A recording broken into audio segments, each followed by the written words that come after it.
morning and welcome back to Reaper Pro Tips with me, your host, Anne, and Disembodied Hands, Justin, Quindy, and John. How are you all this morning?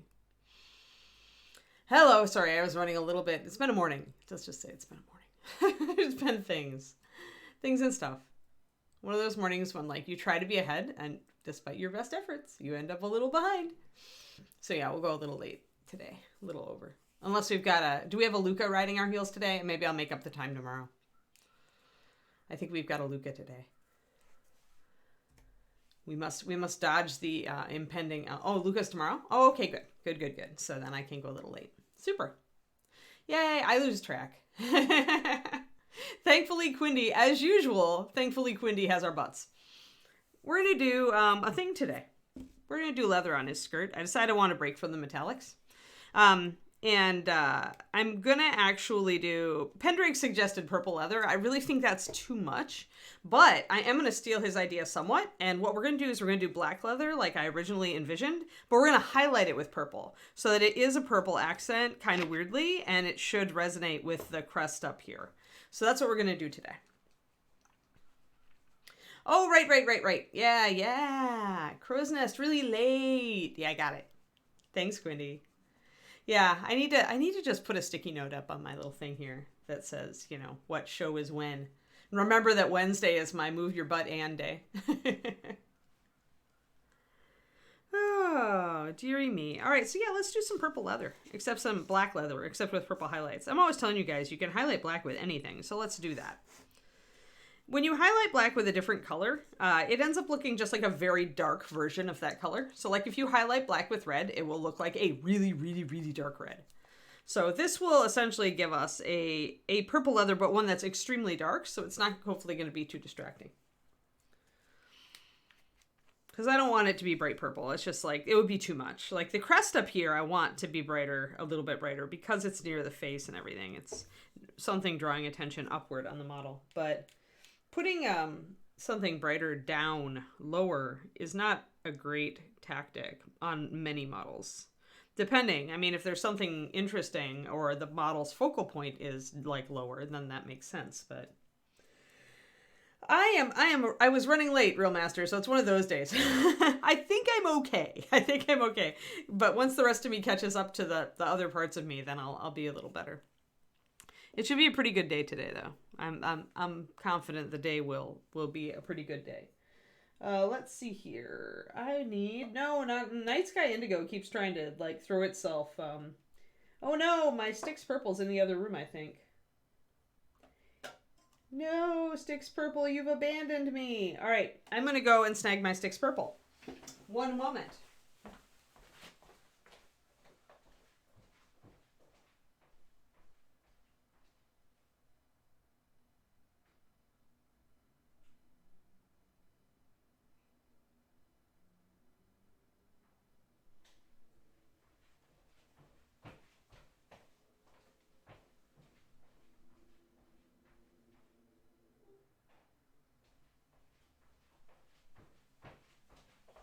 Yay!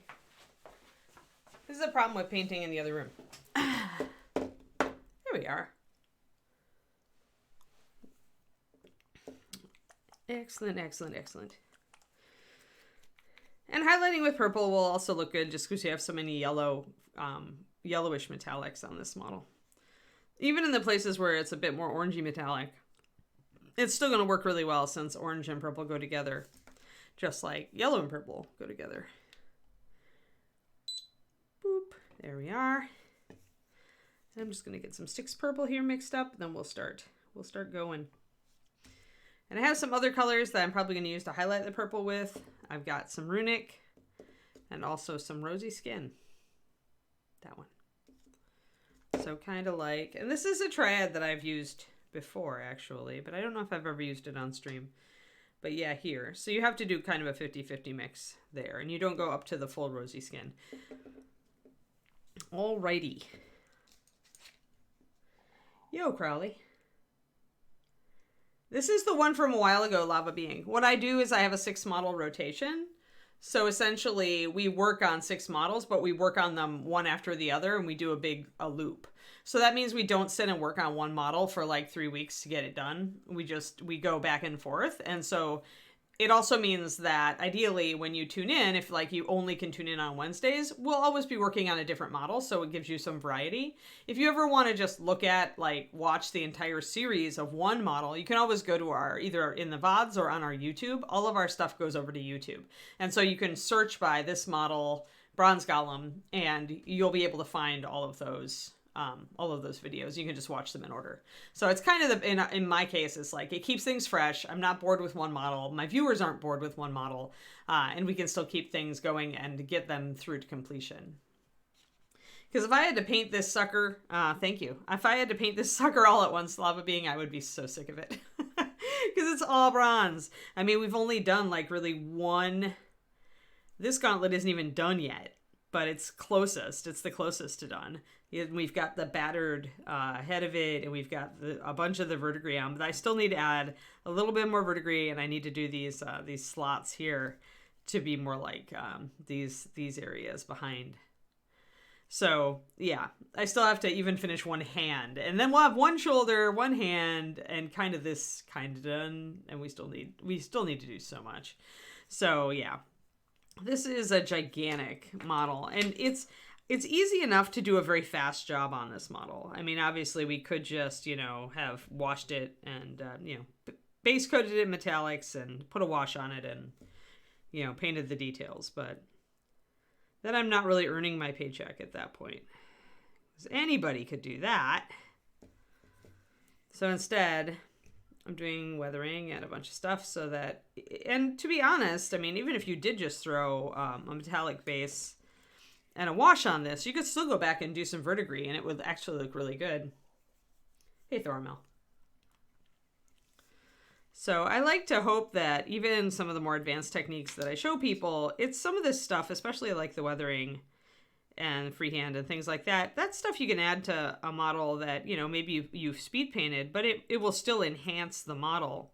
And it will be a little extra time, but the model will look, better or more interesting than it might have if you just did a really basic paint job on it. So, all right, I think that's going to work just fine. Just a little bits. There's little bits of areas, but this is actually a fill, so I'm going to keep it black. All right, I'm going to use black. I'm going to thin it a little bit.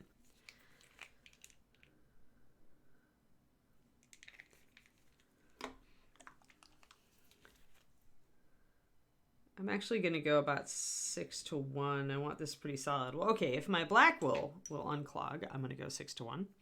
Thank you, black paint. No thanks. It matches copper and it's not. This is okay. So bronze and brass are copper alloys, which you probably already know. And because they're copper alloys, they tend to weather a lot similar to just copper, because that's the part that's reacting. So even on bronze, you will get the green patina. You will sometimes get a darker green as well. And sometimes you can even get a blue on brass. It really depends on what kind of chemicals or minerals or whatever are interacting with the surface. That depends on the kind of patina you get. But with Bronze Guy, I'm thinking just rain and air, and so he's going to discolor a lot more in a typical kind of copper way. So essentially just, look up, if you want to, you just got to look up some, patterns of bronze corrosion or copper corrosion, whatever you're doing, and decide on a take that you like. But yeah, there's a little bit of darker green in here. Then I may go back and reintroduce a bit of it, because a lot of times bronze will go a little darker green first and then it'll go to that lighter green, but copper does the same thing. We were using a bronze plaque as our reference. Lava. Hold on, I'll show it to you. I should be able to find it pretty quick because it's from this summer, so I usually can figure it out. Because it's right around all of my pictures from the Japanese garden.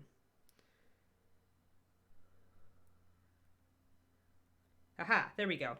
So this is the bronze plaque that I took a picture of at the Japanese gardens in San Francisco. And you can see that we've got some reddish color. We've got the original kind of bronzy, yellowy color on top of the letters because people run their hands over those, and also up on top of these letters. You've got that color. And that's the color that we've got our metal here. Actually, even a little bit redder probably. But then where the corrosion starts in, you've got a red at first, but then you've got a brown. And you can see that brown, and even a near black, right before it starts to go to that frosty green. So that's the color that I'm using here, and this is a bronze plaque. And so we have some of those red colorations too. You see under his arm there, we've got a reddish coloration that's a graduation that's very similar to this red color. So, and this is a natural bronze plaque. It's outdoors in a Japanese garden. It gets a lot, obviously, of handling of people like running their fingers over the surface.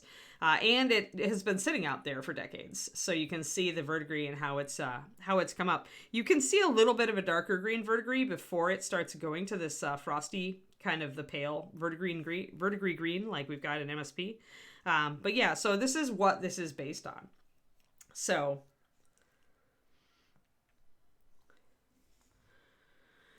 like I said, if you want to do verdigris, it's really helpful to have a really good photo example of the metal that you're looking to copy. Copper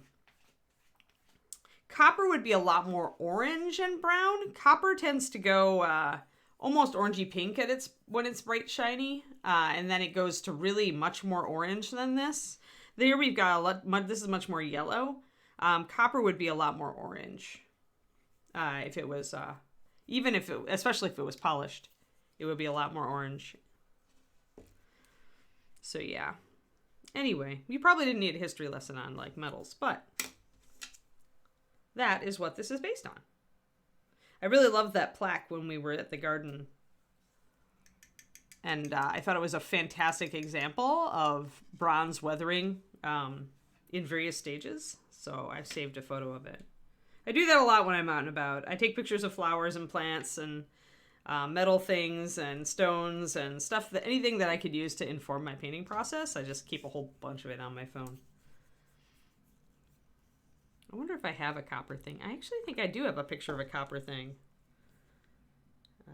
No, I don't want to do that. Cancel. If I go back to...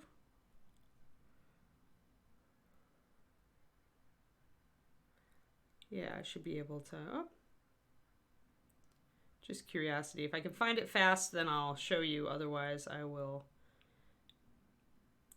be gone.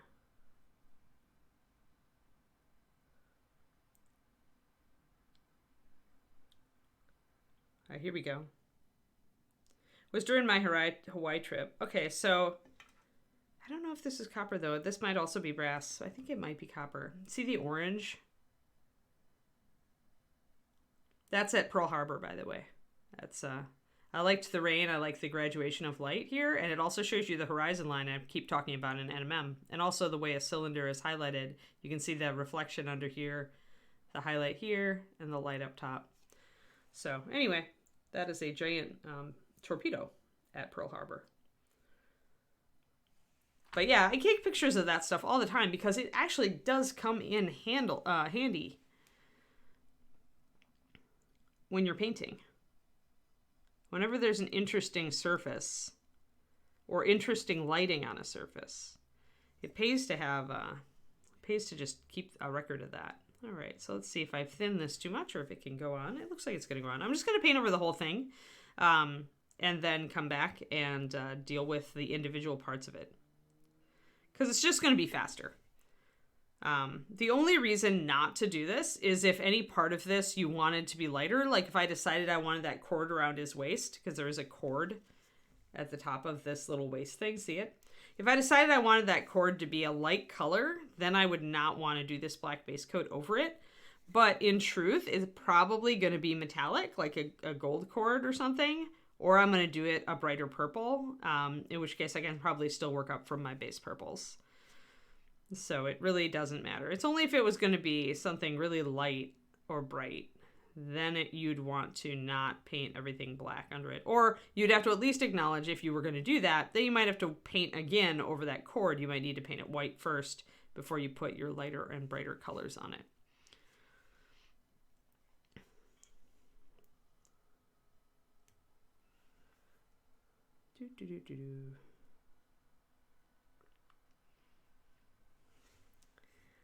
So this is actually going to be nice in making him look more done, because it's a big, broad, open surface. So, and painting it black actually makes things a little faster in a weird way, because with black, in order to keep it looking black, we've got to keep a lot of the surface black. So painting black and highlighting black can be very, very quick, just because you're usually only doing small highlights. The challenge with black is knowing where to put the highlights. Not so much, it doesn't take much time, but it takes careful highlight placement to keep it looking black.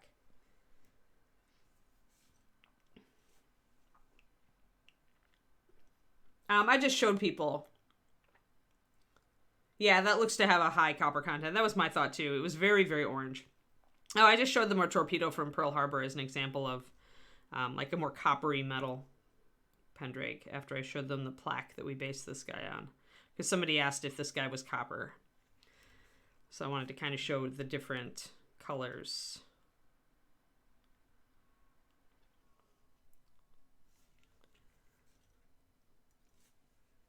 And I was talking about how I take pictures everywhere I go of different surfaces, plants, tree bark, and metal in different conditions, if there's an interesting effect, to illustrate to people.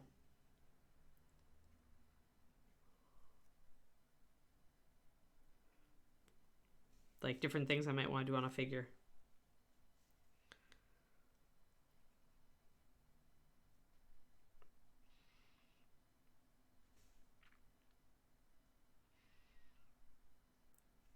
Alrighty.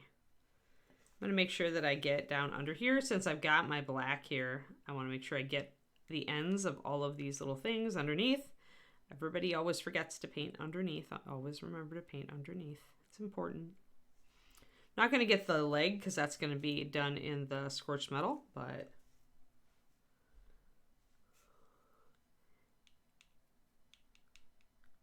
if you go look for photos of Pearl Harbor, I'm sure that you can find somebody else's take on it.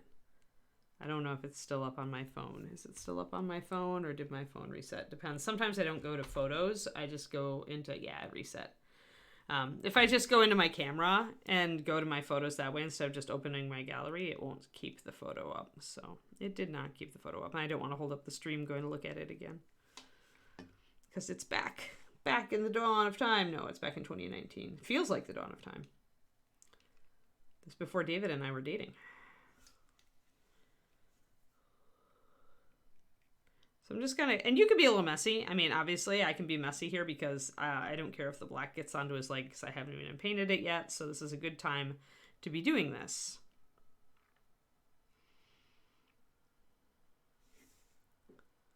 There. Hello, Joker.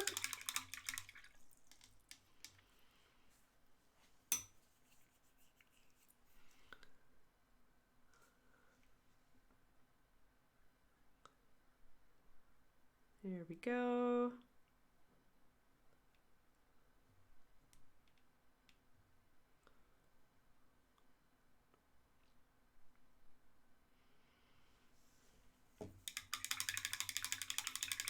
All right. And that, as you see, covers very well because all of our blacks, all of the Reaper blacks from Bezmarov in Pathfinder to Pure Black 9037 to any of the other blacks, they all cover extremely well because they're using a high density black pigment. So even though I thinned this 5:1, it's still covered really, really, really well. Hi, Fluffy Bristle. You have an awesome name. So now I'm going to get my purples mixed up while I wait for that to dry. And we're going to highlight it with purples. So black leather highlighted with purple. We're going to start with Styx Purple, which is this nice dark purple that we've got here, which is a Bones Purple, 9423. Kind of one of my core purples that I reach for a lot these days is Styx.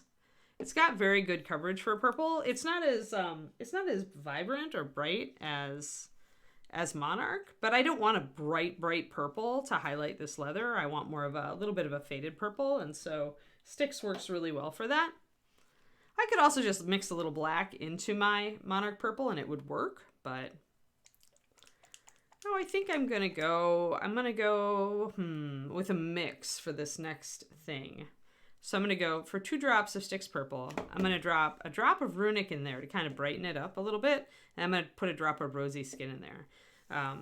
Highlighting purples with skin tones is a time-honored tradition that I don't know how many people like teach these days, but they really work really well. They give you a little bit more complicated highlight than just mixing white in. And because they tend to have a little less white in them, it can be easier to blend.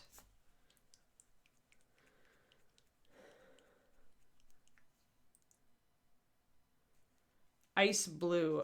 I would have to look up what color that was.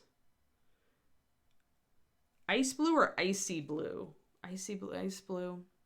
Where was that? I don't even remember like what line that was in. Bull. People would have to remind me. Because I remember Glacial. I don't think any bones got canceled, did they? Because you only like... Unless they're talking about something like way pro paint, in which case I have no idea. If it was an HD color. Okay.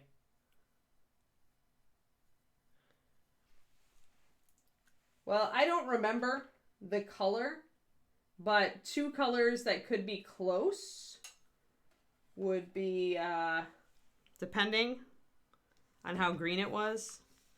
But I would say that from Pathfinder, Irison is very pale. And if you want more of a greenish blue, then Ice Devil Blue, also from Pathfinder. You can see that they're pretty close. One is just more green than the other. This one, Ice Devil's more green. And this one is more just a pale blue. Yeah, I don't remember. I think it's probably darker than these guys, now that I'm thinking about it.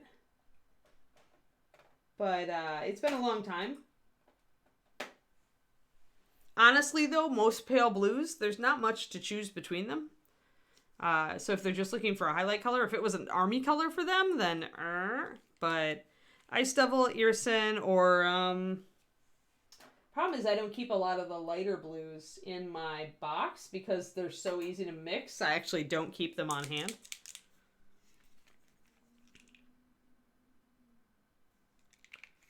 But I'm afraid I don't have that one. Now, was Dragon... I'm trying to think if there was a color between Dragon and Ice in the original HDs. But there wouldn't be, actually, because Dragon is what used to be 29815 and Ice was 14.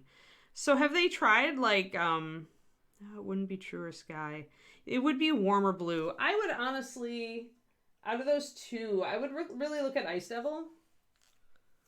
I think I would look at Ice Devil for that. So 89524. But it might be a little green for them, but they could also look at Glacier. Or I'm trying to think if it would have more violet in it. See, this is the problem. But I haven't like mixed that color in years, so. But yeah, exactly. Dead Recca has a point. I mean, it's like, that's what I was kind of saying earlier, is there's not much to choose between light blues. They either go neutral, violet, or green. And so it's like, just kind of look for one. If you want a neutral one, then True Blue or Sky Blue from the core range will be close. If you want a warmer one, go for that Ice Devil Blue. And I'm not sure where you go for a colder one at this point. So what this has given us is a color that, see, isn't as bright. If you look at how bright that color is, you've gotten something that's a little darker and a little more muted. But it's still lighter than this color here.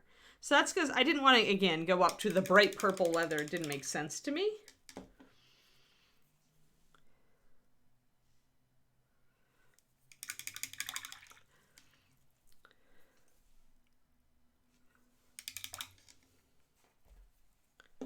Alrighty, so we're gonna go up that way, and then if I need to go up higher, which I probably will need to, I'm gonna actually take a little bit of this over here.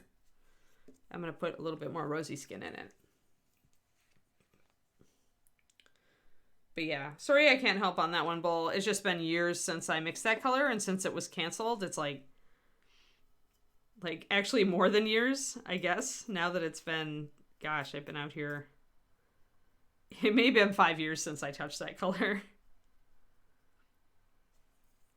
I used to, like, usually when I got those comments in the old days, I would just run into my, you know, into my little stash of colors and pick out, you know, because I always kept the canceled ones. I'd look at it and say, oh yeah, this is close to X. But I don't have that anymore because I'm not at Reaper, so I don't have access to the archive. I'm going to just, I think I might stick there, or I might go, this is one place where I would use an off-white. I think I'll use bleached linen. Because again, I'm mixing muted color. When you're mixing a muted color, it makes sense to use an off-white instead of a pure white. Unless you really want to punch that color up and make it much lighter. Using pure white's going to give you the best result there. But here, I just want it to go up a little bit. Hey, Scrying Eye.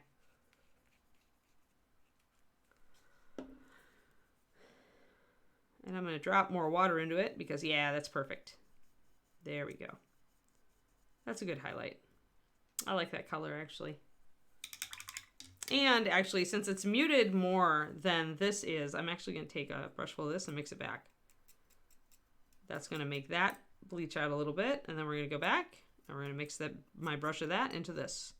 So this is just like the cross-pollination thing I do to make everything look like it belongs in a triad.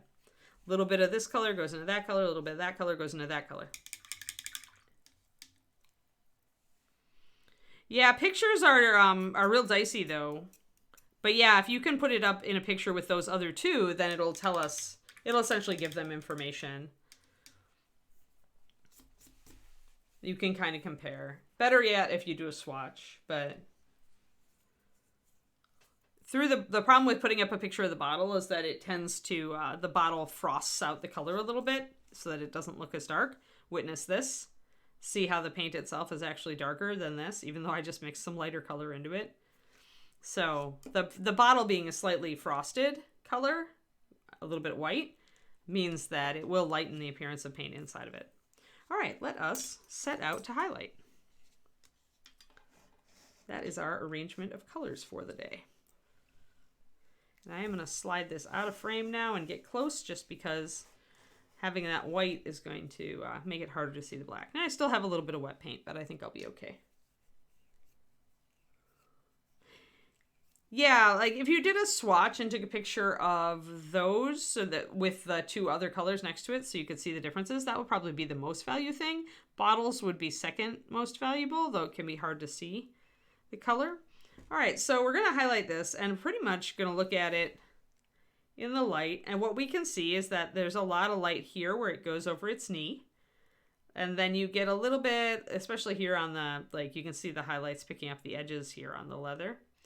And then down here, you've got more of a shadow on this one, and then these are more moderate in their highlights. Now, thanks, Mac Attack. It's working. I mean, it's taken me forever, but it's getting there, right?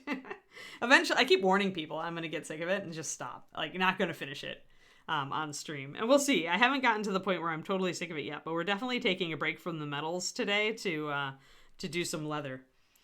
So essentially, just kind of first start with the edges.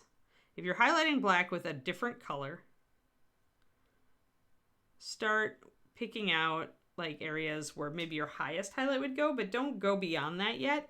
Remember that the more of this black surface you cover up with any other color, the more this will not look black. It'll look like the color that you're using to highlight your black. So if you go... Yeah, exactly. And then monitors make them different too, right, Joe Ferk? So the more surface, since I'm going purple, if I cover up a lot of this black, it's going to start to look purple, not black. And I don't mind a little bit of a purple shift because I am trying to kind of relate it to the purple up here, but I don't want a lot. So, got it, Nomad Zeke. Yeah, shoot a quick pic if you can, and if you can't, you can't.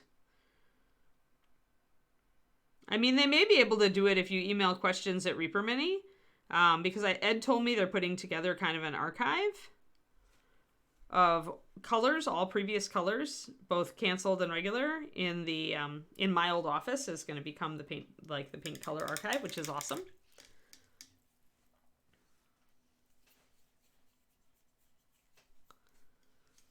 So they may be able to go and actually look at a bottle of it and decide what's closest, looking at the other blues and other lines.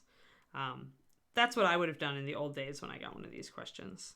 So, all right, so we're getting, you can see the edges actually coming up just with this dark purple.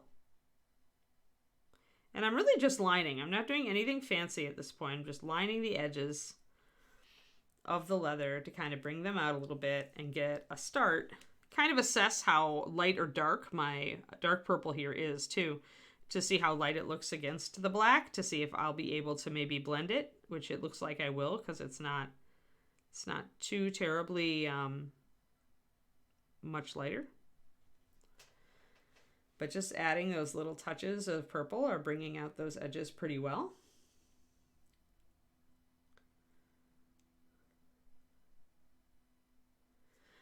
Yeah, it'd be cool. It's the problem with swatches in the industry. I speak from having created this paint line for, 17 years at Reaper. The problem with swatches is you do a swatch on a page, but it's going to dry darker. It's also going to be a different color depending on what you put it over. So to get the best results, you'd really need like plasticard primed with white, and then you'd want to put a swatch on that. But then you take a picture of it and the camera changes the color. So then you have to adjust it. And then you put it on the internet, and the internet, everybody's monitor changes it. And so that is the problem with swatches. And this is why Vallejo puts out those little spinners. Like, they sell them for something. They're not cheap, but they have actual swatched paint on every single panel of the paint thing that they sell. One of those like color card with stacked cards on top of each other, all held together with a ring. They used to do that. I don't know if they still do, but it's hugely labor intensive, but it's really the only way to get a realistic look at swatches, because you have so much you're trying to account for. And when you're trying to adjust it on your monitor's calibrated differently from everybody else. So it's, even if you get it looking right, when you look at the page in your hand or the card in your hand and you look at your monitor and it looks right, on somebody else's monitor, it's going to look too red. On somebody else's monitor, it's going to look too light, So it's really, we did the best we could. The swatches on the Reaper site used to be calibrated for printing, though, and that's another thing. Because usually when you're doing that kind of work, you're calibrating for them to be printed correctly. And that does not look the same on a monitor. It's not the same sort of calibration.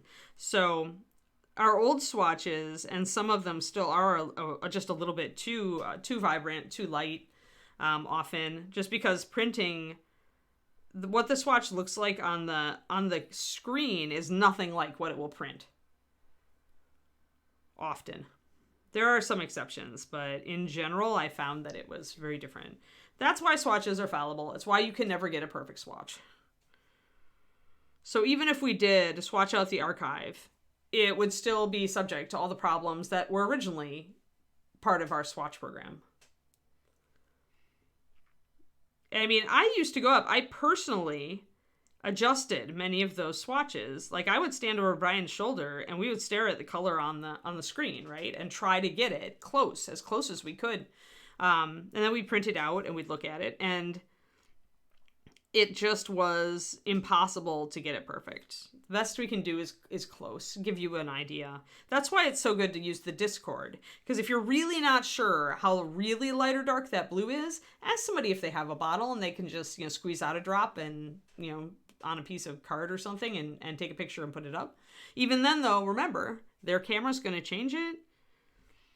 So it's just, but at least maybe they can give you a ballpark.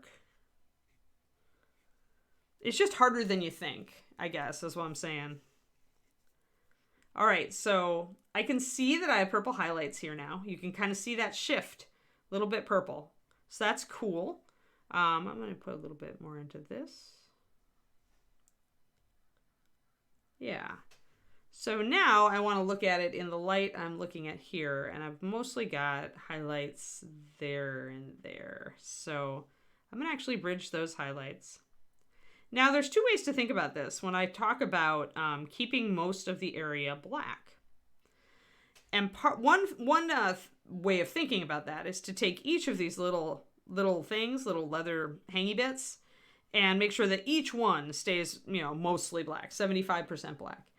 Or you can look at the light and say, well, this one and this one are very much lighter because the light is hitting them. So I'm going to actually make this much more purple and this one a little bit more purple. And then I'm going to go back to mostly black. And that can give you the result of getting you the highlight color you want, but then everything's still staying relatively black. But the more purple this one gets, the more purple everything else looks. Did you see that shift? When I just did this, when I added more purple to this one, immediately your eye picks up all of the purple edges on all of the rest of the skirt, and it shifts more purple. And it's just the way that your eye reacts to having that color cue in the highlight.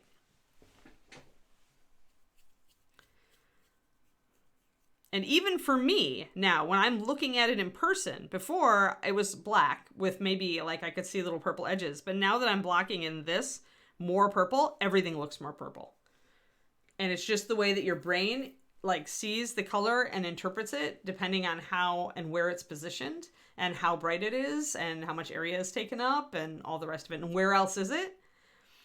Like if I only had bright purple here and I had highlighted the rest of the black with more of a neutral color, then what it would look like is maybe a purple light or something shining on mostly just that area. But because I'm getting purple everywhere, it's making the entire surface look purple, which is what I was aiming for. So we'll see.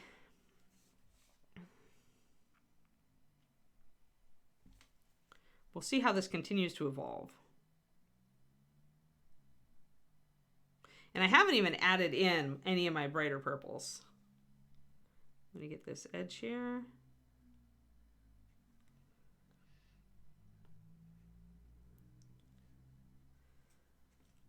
And I think I'm going to grab my next purple up. So this is good proof of concept here, right? Because we want to see how this is going to work. So I'm going to actually add my highlights onto this one part and see how it works. So I'm going to get this one back here real quick. And I do need to put more of a divider in between those because I lost my black. This is a black. This is, I used Basmara, I think. It's a true black. It's just only got black in it. But I'm highlighting it with 6 purple. Because I did want it to look black, but I wanted it to like really get kind of a black-purple highlight going on. So maybe it appeared as if it were a black-purple. But the problem with starting with something like Nightshade purple, it's just that Nightshade itself I find doesn't play as well with going up with reddish purples. It's more of a blue purple. It's also, I don't know. I would rather use a pure black for the coverage and then get into my purples and be able to use any purple I wanted than to start with a purple that has a particular pigment set that's near black and have to work on up from there. If I started with a black purple, this would definitely look purple. It would not look purple black necessarily. I would have to leave a lot, I think, of Nightshade. Because Nightshade having that purple patina already, because it does have a fair amount of violet pigment in it, I just feel like it'd be harder to get the effect I wanted. So I just start, if I want something to look like a black that's just like a really near black, but maybe has highlights in a different color, I will start with pure black. I will not start with a color that is near black. Like starting with Nightmare Black, which is a blue black, that will make everything look blue with very little highlighting. If you want something to stay near black, like at least have that solidity of that black beginning. And I'm keeping my black open so that I can block it in more strongly and take down the purple if I want to. But I am now getting an affiliation between this and that, see? Because I'm highlighting this with the same color that I painted the crest. So that also is going to help reinforce the fact that this is actually black, but maybe just highlighting purple, is the fact that the same purples up here are much brighter. So when I include that in the frame, this looks less purple because you've got a much brighter purple staring at you. So, yeah, you probably could use Nightshade, Dead Rekka. I wouldn't use anything lighter than Nightshade for sure. Nightshade is a very, very black purple. I just feel like, yeah, it would have depended. If I wanted this to be a dark purple, starting with Nightshade makes sense. But if I want it to be black that's just highlighting purple, then it always has made more sense to me to go the other way. But you could use either. I mean, you might end up just looking a bit more purple if you started with Nightshade, because the eye will pick up that bit of purple pigment.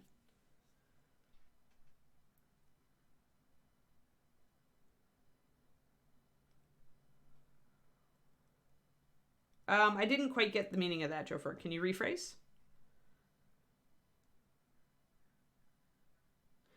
For something to look black, you have to have at least 75% of the surface be black.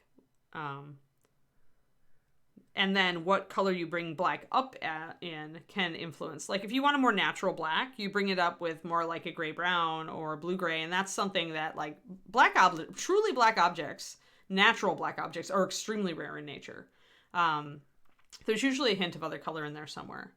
But black objects that humans produce, like black patent leather shoes, they'll have highlights depending on what they're reflecting. So like often black is depicted as highlighting with blue because blue sky reflection will give it that color. But on a gray day, black has gray highlights, you know. If it's a very natural scuffed black that maybe was dyed, like a brown material was dyed, like a lot of leather, if it's not super shiny, it's going to highlight more up with a gray with a brown tone to it, you know, stuff like that. So, I mean, black itself is totally like just, it's a void, right? Normally paint something black to tell people not to look at, to send the cue, you know, don't look at this, it's not important, as Bryce put the other day in chat. By painting the skirt black, I am downplaying all of this texture and essentially telling you, hey, this isn't a very important area. It's maybe a little important. We'll put a little bit of attention down here. But in general, I want you looking up here. I want you looking at the awesome ram's head fists. I want you looking at the cool dragon scale, you know, shoulder pad and the neat Greek helmet. I want you looking up here or at this cool detailing. Once we get down here, I don't really want you looking down here very much. So going dark with the skirt makes a lot of sense. Oh, have fun, Shadow Raven.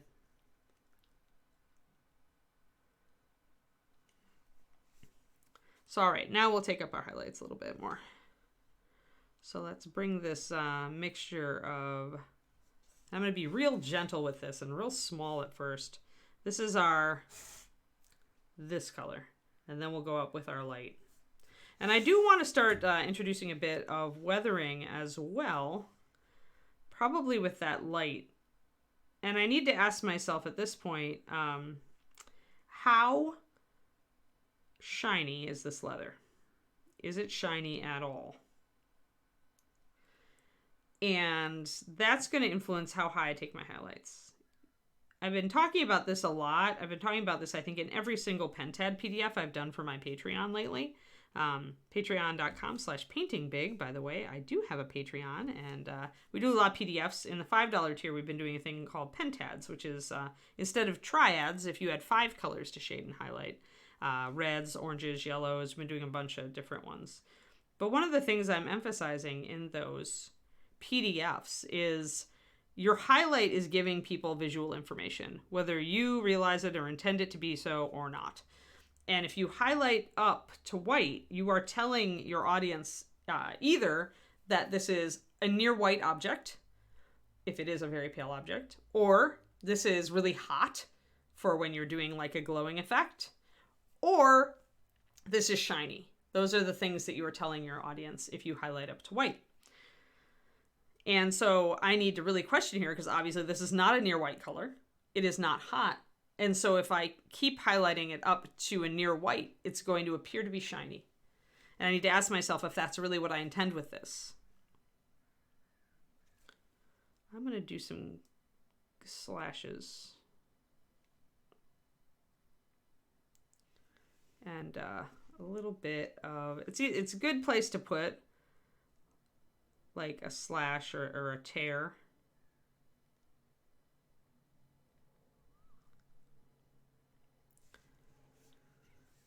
We'll see how that looks after I get it all in. Since it's the leg that's forward and it's going to draw the eye, I need to put some pockmarks and gouges and holes and stuff elsewhere as well.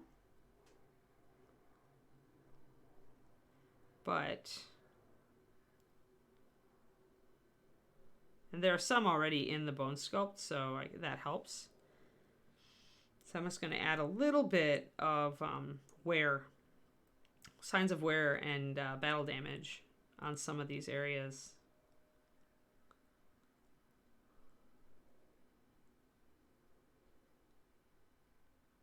And I'm going to do it with highlights.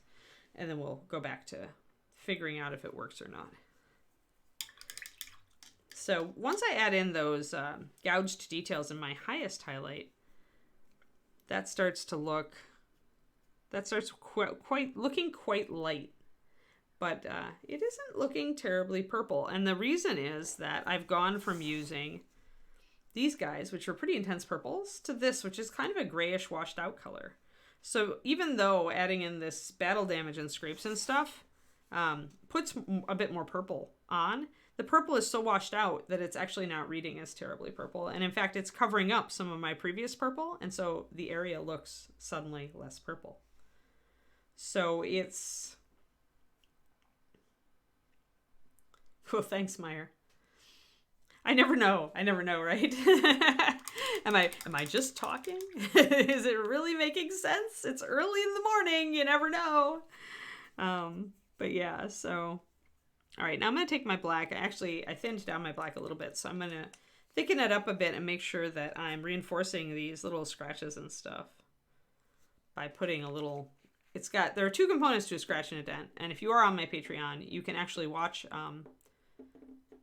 the $2 video from this month, which is on how much texture you can actually do on a 28, and it talks about painting dings and scratches and dents. We use metal for that in that video, or non-metallic metal, but you can use metallics as well. But this is also something, you use the same technique to do dings and scratches on other armor, including leather. Makes the most sense on leather, in fact, because you got a firm surface that's been like cured, and a cut will hold its shape. Unlike with cloth, where a cut is going to make a gaping hole with a dangling edge. It's not necessarily going to do that on leather.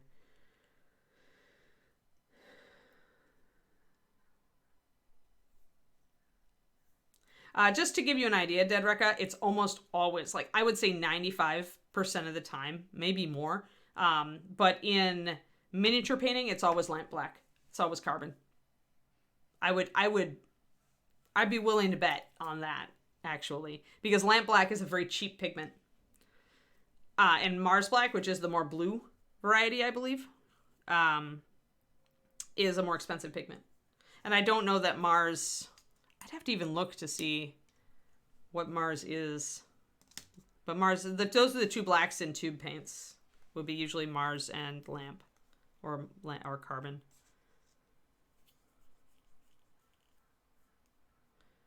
Yeah, black 3, and it's not actually absorbing light, by the way, Dead Rekka.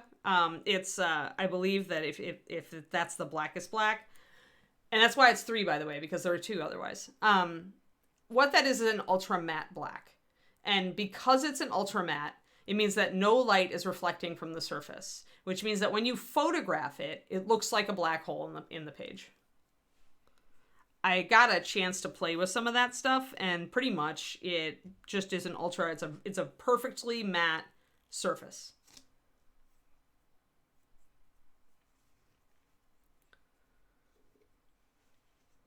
Well, if you just highlight it with white, Joe Verk, if you just add white to it, it's going to be as close as you get to just a monochrome black.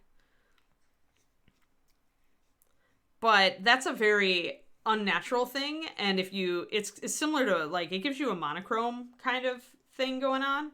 In reality, colors are always reflecting other colors from the environment, from the sky, from the light sourcing.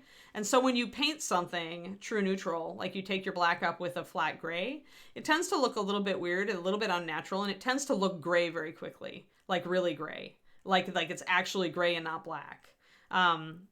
Or it'll look like a pencil drawing. And so you put other colors in, and then it's going to look odd because it's not really working with those other colors. So when you're working with gray and with black, you get actually a more realistic effect if you add hints of other color into it.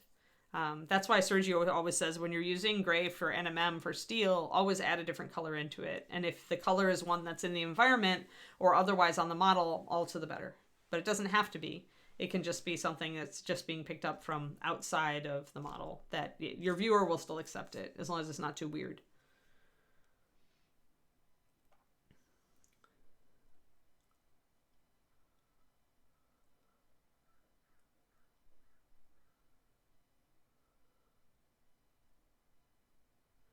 But yeah, there are two black pigments, one of which is one of the cheapest pigments on the market, which is carbon black or lamp black.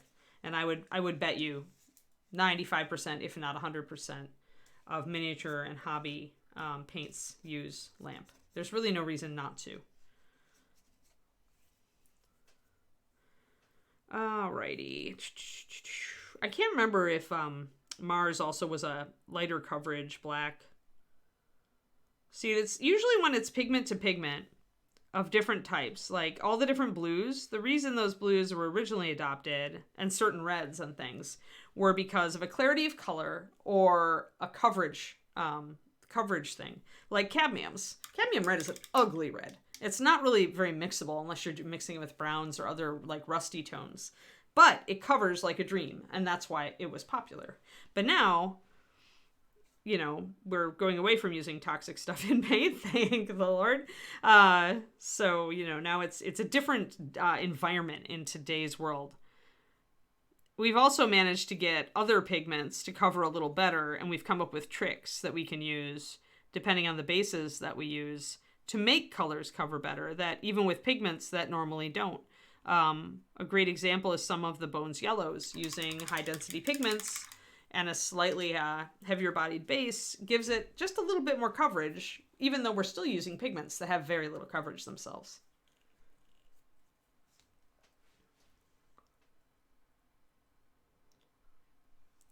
Sorry, I hit brain hurt level. All right. No, just kidding. I wasn't trying to make your brain hurt. So I'm always going back and forth and kind of assessing. Like right now, this is still reading pretty black to me. I could probably bring in a little bit more purple along the edges. I'm going to go with my kind of medium purple. And I'm going to kind of keep my highlights largely on this side, of the model, just because this leg is sticking out. And when I looked up here, I see highlights on the edges. See them? The opposing edge doesn't have as much of a highlight. The light is hitting this edge that's more toward this side of the model. So I'm going to stick with that with my highlights here and bring in a little bit more purple along the edges. But yeah, the other thing to do if I want this to stay black is, just as we noticed, if I bring in a purple highlight that isn't quite so bright, but is more of an off purple, that's going to give me the benefit of the highlight, but it's not going to instantly read purple. See, now that I'm adding in these lighter colors, you can see all the highlights coming in. Before, it was just actual natural light coming off of the lamp and hitting the model, but now it's actually painted color that you're seeing. More of that. So I could also take my black if I wanted to mix now a more organic highlight that isn't as bright and thus looks more natural. I could just take a little bit of my black, grab this color, and mix myself like a purple gray and use that to highlight. That would be a more natural way to do it. Put in a lot of black though. Black is really strong, so you are going to lose it.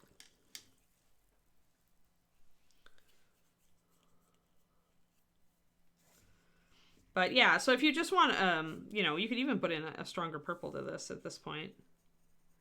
But this gray would be great to highlight a black with. If there was, you know, if you had something like this and say you wanted to bring in a hint of purple, but just a little subliminal hint of purple, and you didn't have this bright purple up here, we could highlight this black with this gray, which is a very purple gray, actually. Let's see. I can't really... Yeah, you can see it there. If I cover up the other bright purples next to it, it's easier to see that that gray has a purple shift. Which, again, shows you that everything is relative to the colors next to it. That gray looks really gray until I cover up all of the purples next to it, and now it looks purple.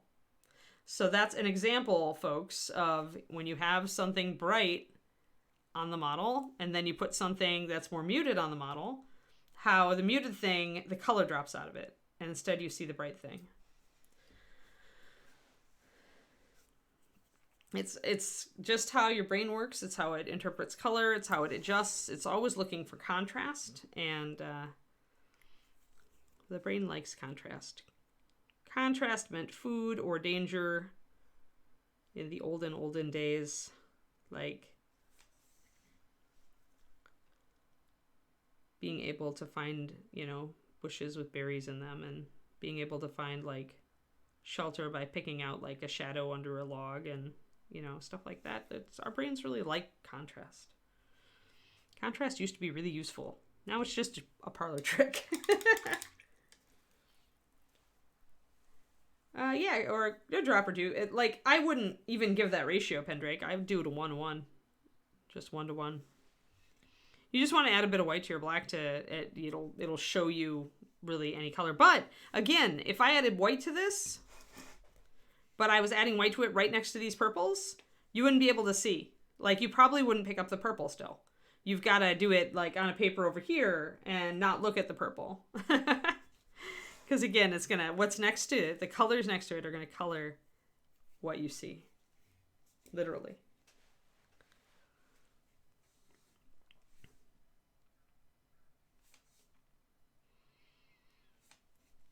But yeah, I wouldn't even say 2-to-1. I tend to do more 1-to-1 if I need to figure out what something is.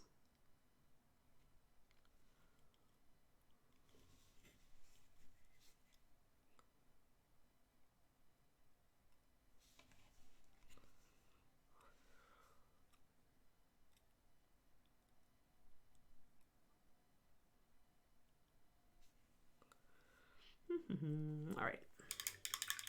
Just making little bits of discoloration and stuff. That's what I do here, Dad. I do color theory because it's my love. Like, I really adore color theory. I like teaching it. I've taught it for over a decade, 2 decades at this point, actually. Just because it was always something, it's always a class people are interested in. And when I first started teaching, nobody really was teaching it. So I started kind of figuring it out how you would teach it. And it's a hard thing to teach. Let's get a little closer. It's a really hard subject to teach because, you know, you're talking about abstract concepts and you have to really show people comparisons for them to get it. I'm going to put a little bit of a dark, make sure I'm pure black above these little slashes to make sure they look like cuts.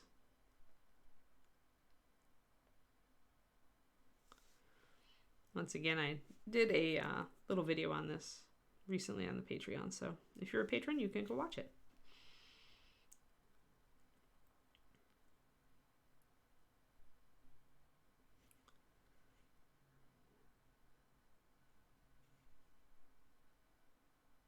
Alrighty. Getting a little bit of shadow above that just to make it look like, and I'm carrying that all the way through to the edge here to make it look like there's a hole. If you see, when you look at the plastic of the model, if you see any actual gaps or divots, that's your opportunity to make them look even more like big divots. That's what I'm doing with some of these little spots here. There's an actual divot in the plastic, and so I'm just like pretending like it's a dagger stab mark or a, you know, some sort of abrasion, and I'm taking advantage of that. This is working. That needs a little bit more. There. Now that looks like a notch where those two cuts intersected, like they took out a piece. That's good. All right, so. And because I've added these highlights, I've taken down a lot of the bright purple, so I've lost. Let me just back out. Yep. I still get a sheen of purple.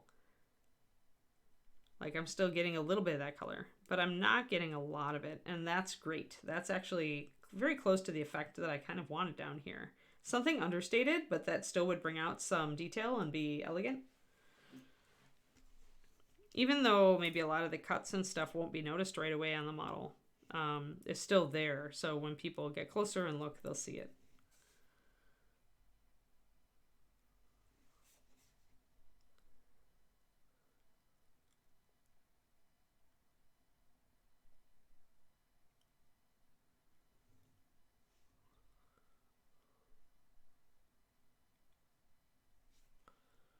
There.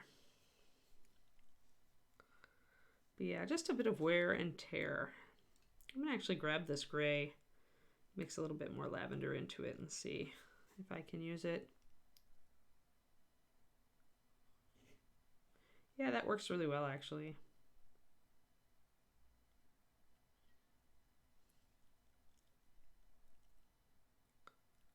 And I'm going to use a stippling stroke when I'm highlighting. Now, when I go further in to bring in a little bit more highlight along the edges of the leather, I'm going to use stippling. So I'm going to use a dot, dot, dot, dot, dot with thinned paint. And this is to suggest, again, that this golem is beat up. Now, he's obviously older. He's got verdigris on him. We're slowly spreading that verdigris over the surface of him. We're beating up his leather. You know, the only thing on him that's going to be more pristine is probably the helmet, just because I didn't take a big chunk out of it or anything. Although I certainly could at this point. I'd have to sculpt a bit to suggest that, although it's kind of tempting. I don't know, maybe I'll do it. It's a conversion that could be done, I think, pretty quick. It's bones black, so it's a bit more brittle, so I'd be a little worried about taking too much out of that. Maybe it's a little bit too late to do that. But if I had done this, if I'd thought about it, I could have maybe, you know, taken a couple of chunks out of this and resculpted to make it look like they'd fallen out. If I was doing this for a competition, that's something I would have done. But since it is just for the Reaper Gallery, it's an idea. You yourself could take it and apply it to your bronze golem. But I'm probably just going to go with this. We'll just say his helmet is up so high that little humans can't really reach it. So it hasn't been beat up as much. So yeah, anytime I'm using this purple gray now, and I'm just stippling down the edges. If you wanted these to look new, that's when you'd use more of a straight highlight. Straight highlight to suggest an unbroken edge, a very new edge, something that hadn't been ratty or torn up.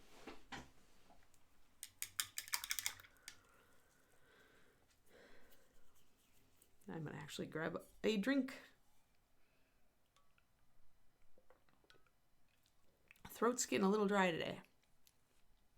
There. Alrighty. Now the ends of these are going to be more bronze, probably. Bronze, brass, gold. A gold-toned metal.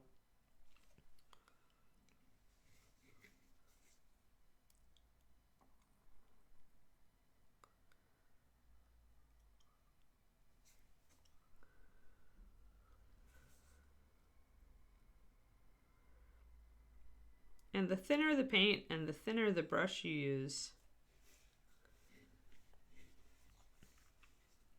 the finer the detail you will get.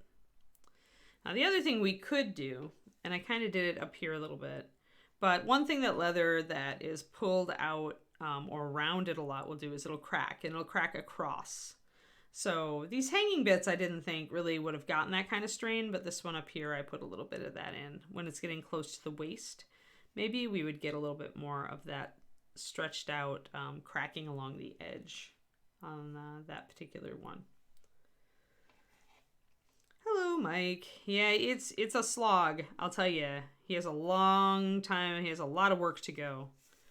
At any point, I may decide to throw in the towel. The minute this gets to be a terrible slog where I'm really not enjoying it, that's the minute where we'll decide we've done enough demo on Mr. Bronze Golem. But for now, he's safe. I'm glad you like him.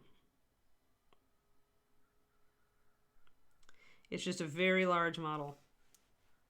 The perils of doing a very large mini on stream are that it takes forever. And you have to find new things to talk about every once in a while. Because, you know, it's it. And we're doing more bronze.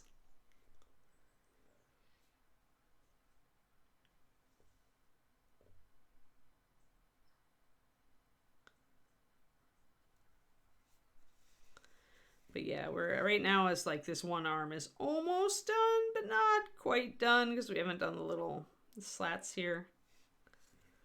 Little heat vents.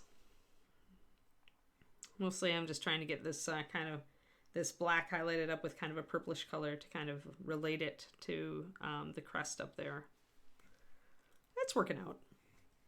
I'm kind of checking my lighting. Yeah, I would get a little bit of highlight there and on that one. Then we're starting to go under the arms, so we're going to see more shadow when we go back here. You can even see it on the screen. So probably this is the last one that gets some light, and then we're going to have a couple of them that are really in deep shadow.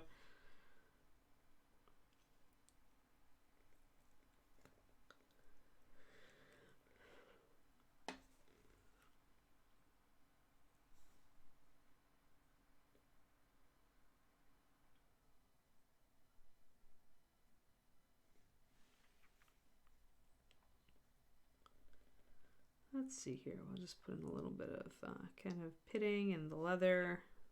Just a little bit of highlight. That's good. All right, get this edge. That's pretty good. This edge, a little bit higher.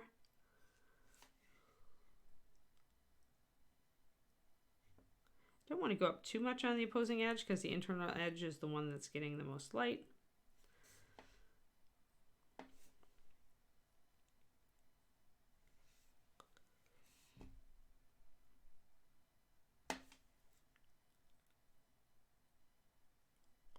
You can always like paint over it with a little bit of black if it gets too much.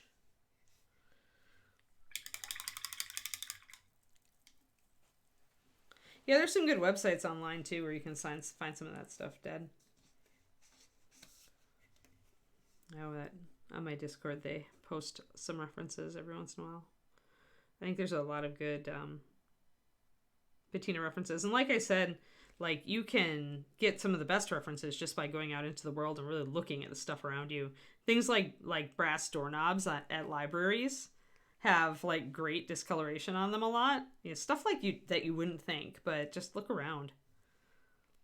You can find some really cool stuff just by keeping your eyes open and taking a quick picture. That's what's so great about our cell phones. Having that high quality camera. Like, there's some things the cell phone just has trouble doing, but just snapping a quick reference of a surface that has a cool verdigris or corrosion or rust or discoloration or even like a cool light reflection, stuff like that. Patina. Patina is the start of corrosion. Putting this brown over this, the bronze, it would be like a patina. Technically, so would the start of the verdigris.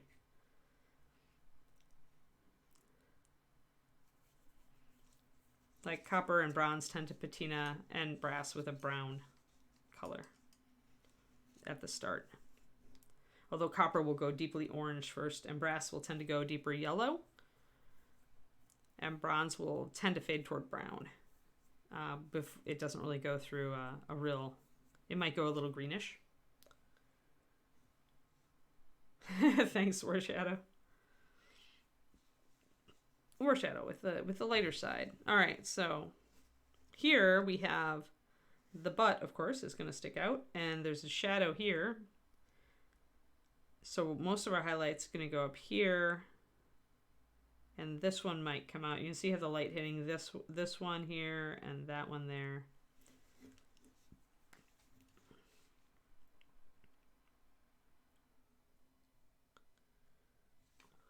So again, we're going to come in and we're going to start with our edges, just with this dark Sticks purple. And I'm just going to line them at first.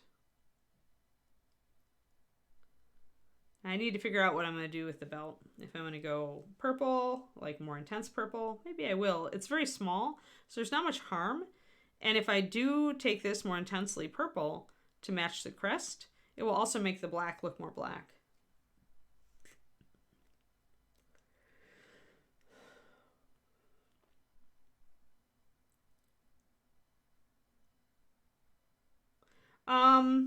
Oh, you're actually going to like use water. Yeah, I don't, So acrylic should be impervious to water once cured, but on bones, that's not the case. If it has even a little bit, it's going to strip up the paint. I would use resin or something, or water effects more than water crows. That's really the kind of stuff that's more meant to make that effect.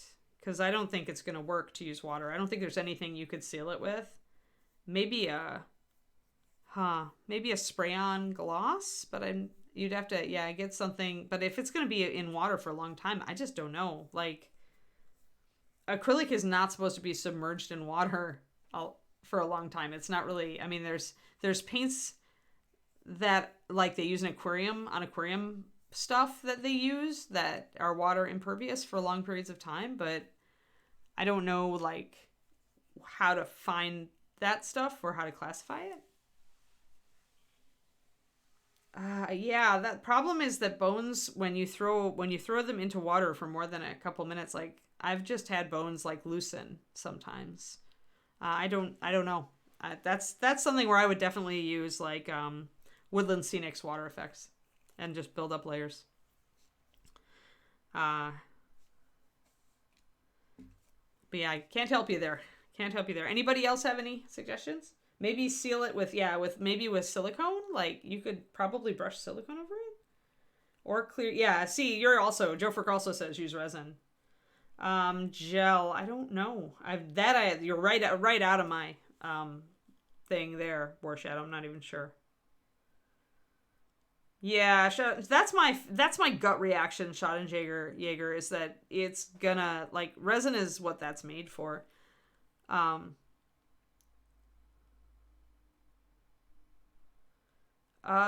Yeah. Maybe. It's uncharted territory, Crows.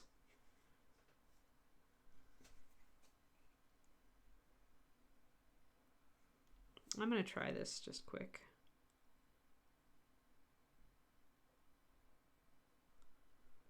Gonna block in just some purple on this belt just to see if I like it. I'm using Runic, so it's not super strong. I might go over it with sticks, but we'll see. I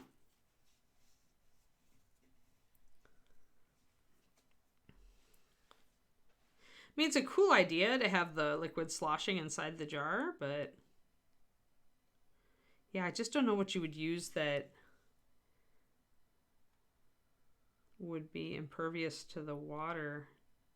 Like, and it's just bones. Like, I feel like you could do that to a metal model that's primed and painted and sealed.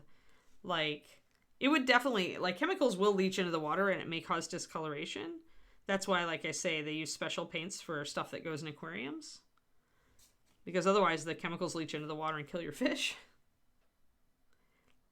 Like, they warn you against using, like, regular paints to paint your own stuff.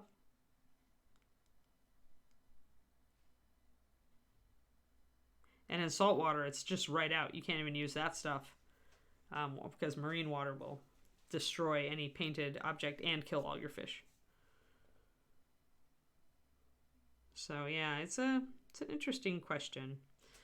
If you get it to work, let us know, Crows.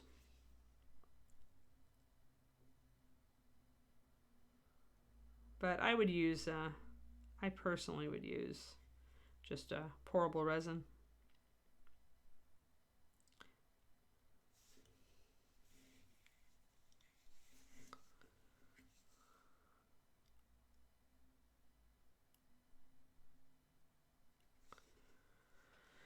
Getting those highlights on the edges just to bring them up. I went a little bit too strong there. I grabbed a different color and it shows.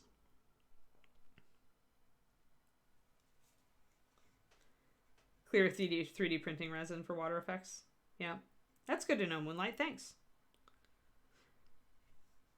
Any resin, like any pourable resin, should work.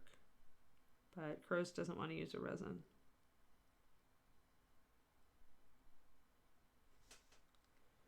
There we go. It's partially that the light is just hitting that area stronger, actually. Let's see if it still does here.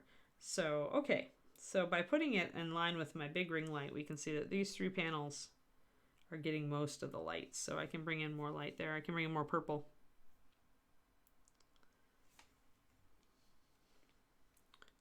Yeah, it's an interesting, when you start working with water effects of various types, it's very interesting. It's the different tricks that we do to try to make it look right.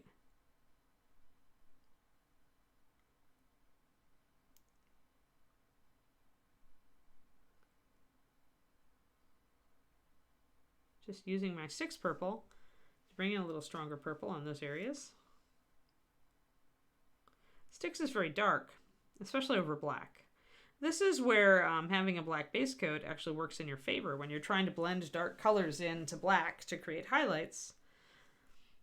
Having that black undercoat also makes your highlight color darker because you're going over black, so it helps it to blend into the black.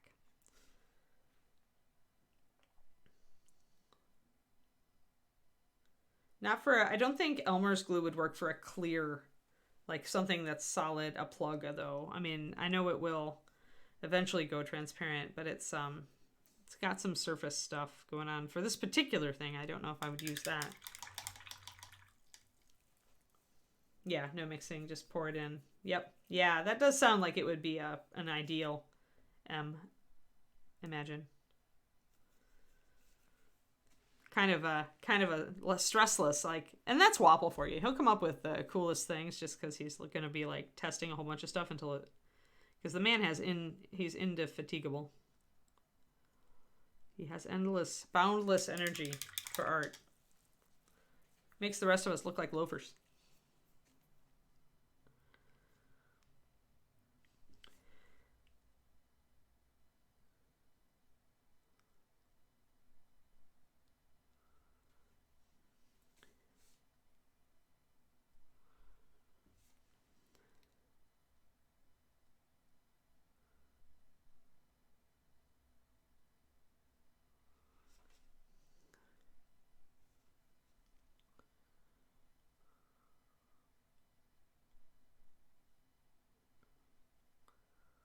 Alrighty. Got the top there kind of figured out here. Now I do have some highlights that are falling down toward the bottom and over here.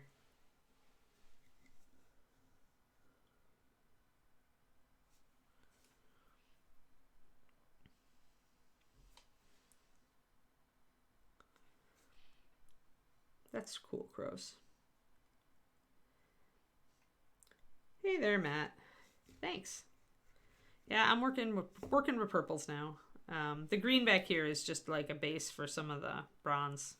Just to remind myself, as I was blocking out which areas would be bronze and which areas would be the darker metallic and which areas might be black or purple, I was just kind of working that back here to figure it out. But yeah, the front is more the way that it's gonna get to look. The feet have not been touched, obviously. We're working down, and we haven't finished this side at all. This side is almost finished. Well, yeah, of course it does. But then you bring that green, that ancient oak green, you bring in back as the base for this verdigris. And you mix in a little bit. Like, I have to bring in a little bit more of my dark greens down here. But yeah, green and purple definitely work. And this would be that would be Styx Purple and Ancient Oak from both from the Bones line. Ancient Oak is the green that all the guys I know like.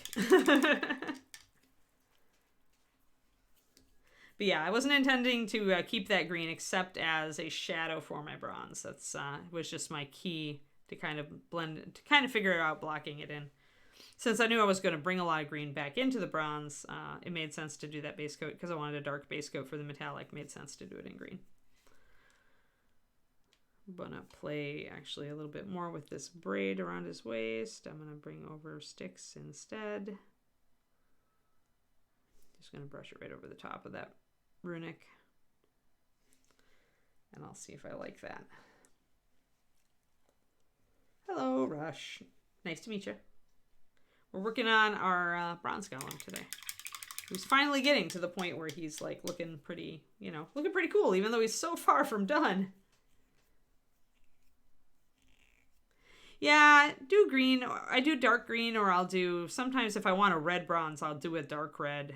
But otherwise, like black and brown often. This is a good color also for dark. With gold, I tend never to use gray or black anymore. Like I felt like it was actually a little harder to get my brass and stuff to cover over black. And I find that a dark brown tends to work a little bit better because it's a pigment you'll often find in gold and brass and bronze mixes anyway. But yeah, your mileage may vary. But yeah, give it a try. See if you like it. Alrighty. Just checking to make sure I got all of these little flaps to the point where I wanted them. Yeah, Rush. I've got pretty good vision. Like, I lost my near vision. Like, now I'm one of those people who has to like hold things out at arm's length to like read them. But yeah, for mini painting, I just use reading glasses. I use three times magnification. I find that if I go too high in magnification, it actually is to the detriment. Like, you'll start painting stuff that people won't really be able to see much with their naked eye. So 3 is a good cross section for me. I used to use 2.5s. As I've gotten older, I've graduated to 3s, and 3s are about right for me. It's nice to meet you too. I've been painting for ages. I miss being able to like paint like this when I have my close in vision.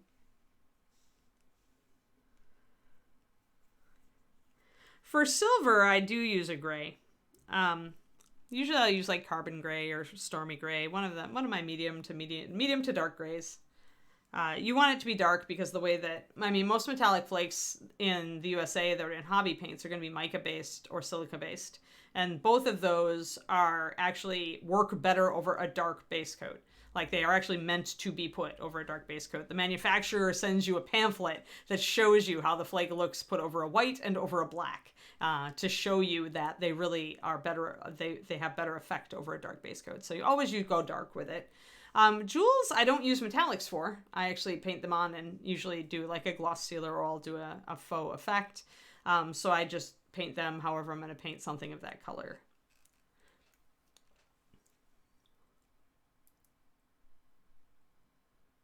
Oh, as far as base, if you meant what paint base I use. Silvers are hard. Like, silvers and steels, as far as the metallic paints on the market, nothing is perfect.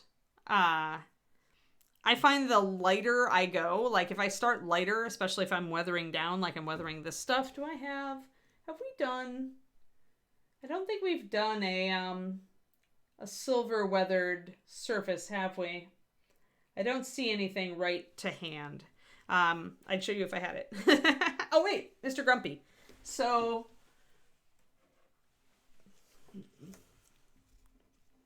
for this guy, I just try to start as light as I possibly can. Because if I'm using true metallics, it's on something that I can weather.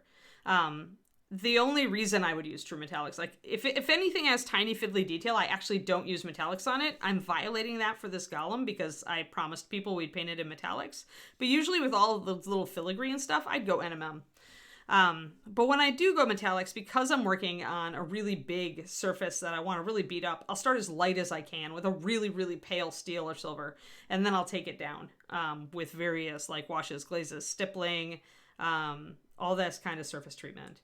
So, I mean, okay, so the key to doing a tarnished silver that didn't just look dirty is to pay attention to where the dirt would actually go. I mean, well, first of all, like tarnished silver, like silver will just tarnish like over everything and leave black in the cracks. At least that's what my silver jewelry does. But if you're doing steel, then paying attention to like where the slashes and the dents are, here down near the bottom, you're going to get more oil and stuff that's kind of just like settled in. Around the belt here, he'd have a lot of dirt and oil built up because of this belt is always catching the moisture and holding it against the breastplate, right? Here in the groove, you're going to have more weathering, more rust, because this is where moisture is going to catch. There's always a reason. Aaron Lovejoy taught me this. Really pounded it into my head. But there is always a reason for corrosion. There's always a feature that is trapping the moisture or the oils and dirt against the surface. So you have to put your thinking cap on and figure out where would those things be.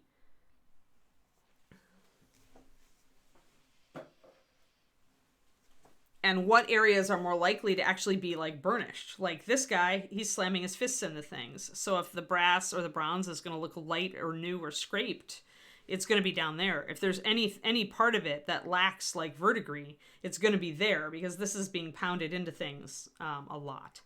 Whereas up here in these big scales, water's going to catch and it's going to sit there and it's going to discolor the surface and then it's going to start building up the verdigris.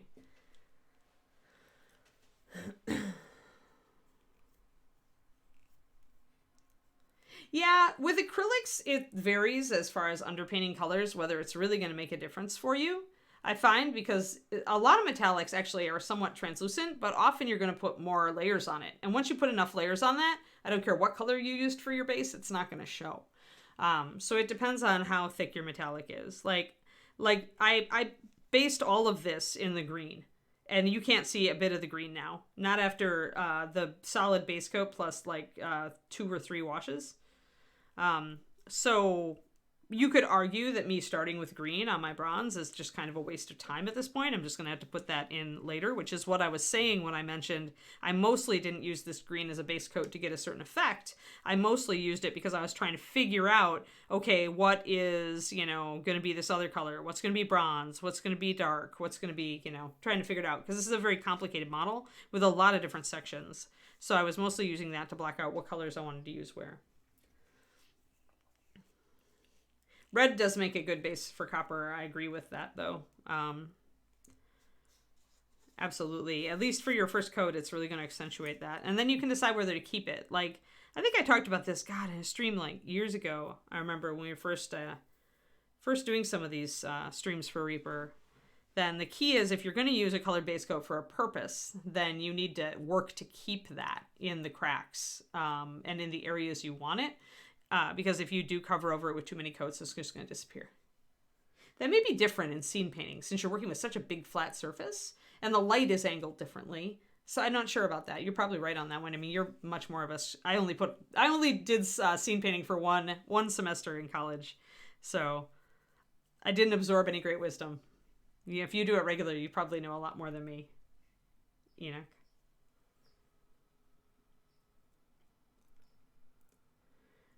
I mean, why not just add in some green over the top? And so if you scratch acrylics, you're going to leave a pit in the surface. And also you might just take off both layers. It's more likely that your metallic coat is going to bond to your green coat and that your fingernail is just going to take it off down to the plastic or metal or whatever, resin. So yeah, it makes a lot more sense to just paint the green on like I've been doing. Or wash it on if you're going to go for that greenish bronze like I have up here with just the green wash.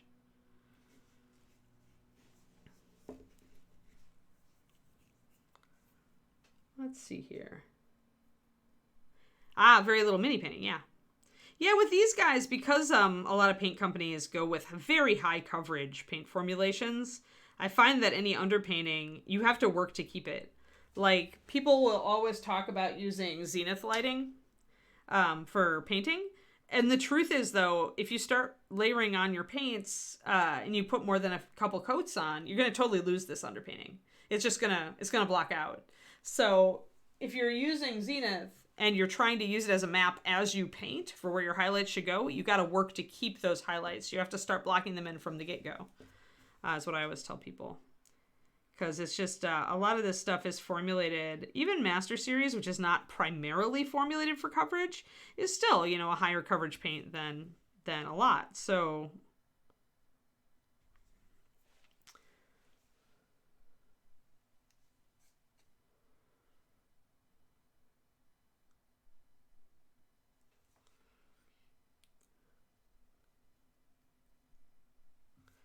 let's get some of these highlights in along the edges here. I'm going to use some of my purple gray and some of my lighter purple.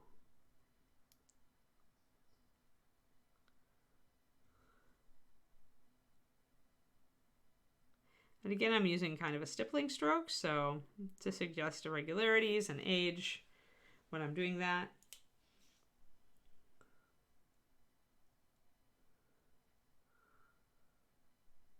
I lived north of Baltimore for a year.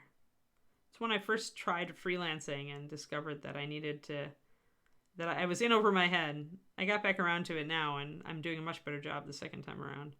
But yeah, it was nice to live. I really loved the fall out there. I lived up in White Marsh. Would drive down to Games Workshop's Battle Bunker in Glen Burnie to work.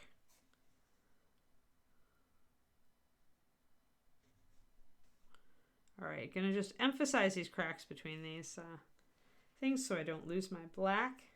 I'm gonna leave a lot black.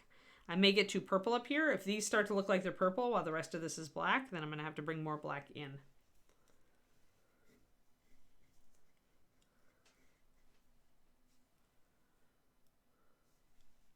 Yep, this is all by hand. That's actually what we do on the stream. Your name is funny, take off. But yeah, we do a bunch of stuff. We do a bunch of different sizes too. This is the biggest guy we're working on right now. We're also working on an ogre, done like the old classic first edition D&D colors. We're working on a Knoll pirate. He's coming along really well. I like him a lot. Stuff like that. So yeah, we do a bunch of miniatures. We do a rotation here. But yeah, this stream is about how to hand paint stuff. And I answer beginner questions all the way up through super advanced. Depends on what you want answered while we paint. And I kind of explain stuff while I paint too. Talk about color theory. Do all that stuff. Nice to meet you, I'm Anne. I worked for Reaper for, I think I'm hitting my, oh my god, next April I hit my 19-year anniversary of working for Reaper. I created their paint line, Reaper Master Series, and now, so I moved to the West Coast because, you know, this guy I'm engaged to now. I now just stream for them, but yeah, long-time Reaper person. They were nice enough to ask me to keep on doing this stuff when I moved.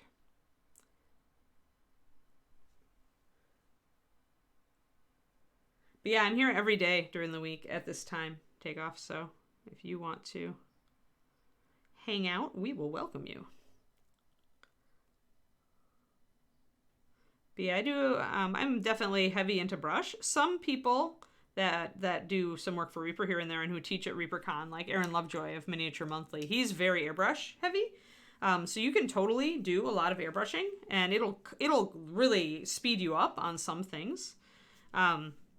I haven't gotten real comfortable with it yet, so I've just been painting with a brush for so long that I tend to stick to it because I know what I can do with it, but it is on the list. Actually, our garage is finally almost all cleared out after moving to our new place. So now, I told David there's not much excuse for not starting to set up an airbrushing station. Once all the cardboard boxes are out and broken down and recycled, then we have no excuse. We have to set up an airbrush station.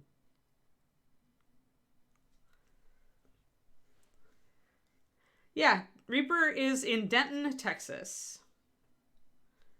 Matt. And ReaperCon is also in Dallas, or in Denton, Texas. Denton is about a half hour north of Dallas. It's up where UNT is. So if you are in the area, you should totally come to ReaperCon next year. It's over the Labor Day weekend. There we go. Now we're bringing the black back in. We're minimizing the purple. Once I bring in some highlights down here, all of that will help. Oh, wow. We are way over time. Yeah, I know, right? Yeah. But next year, I hope that everything will be chugging right along back in our convention lands.